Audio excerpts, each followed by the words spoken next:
যে সমস্ত জাতক জাতিকাদের কোনো না কোনো কারণবশত কর্মজীবন কন্টিনিউ করতে গিয়ে ল লিটিগেশনের সূত্রপাত হয়েছে, ল লিটিগেশনের অ্যাটাচমেন্ট, যাই হোক যে কারণে হোক না কেন আপনার জীবনচক্রে হয়েছে, তাদের পজিটিভিটি বাড়বেই, তাদের পজিটিভ রেসপন্স আসার সম্ভাবনাটা অনেকটা বেশি, সেটা কিন্তু নিশ্চিতভাবেই লক্ষ্য করতে পাচ্ছি। রাশি যদি আপনার হয়ে থাকে নিশ্চিতভাবেই ধনু, চাকরি পাওয়ার ক্ষেত্রে এক ধাপ আপনি এগিয়ে যেতে পারেন এপ্রিল 2025-এ। অনেকেই বলবেন কি করে, উড়ে উড়ে চাকরি আসবে? না, চাকরির জন্য সিভি জমা করতে হবে।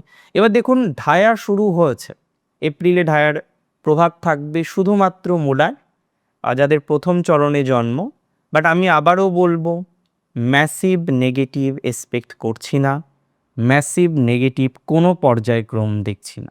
সো একদমই টেনশন নেবেন না যে ঢায়া চলছে মানেই খারাপ হবে, ঢায়া চলছে মানেই নানা রকমের প্রতিবন্ধকতা, নানা রকমের ডিস্টারবেন্সগুলো আসতে পারে, এরকম ভাবনা চিন্তা করবেনই না। হ্যাঁ, কিছু চাপ বাড়বে, এটা ঠিক, পারিবারিক ক্ষেত্রে কিছু চাপ বাড়তে পারে, মায়ের হেলথ রিলেটেড বিষয়ে কিছু চাপ বাড়তে পারে, অন্যান্য পারিবারিক কিছু সমস্যার জায়গা আসার প্রবণতা আমরা দেখতে পারবো। বাট ইট ডাজন্ট মিন যে অন্যান্য চাপগুলো আপনার ডেভেলপড করবে।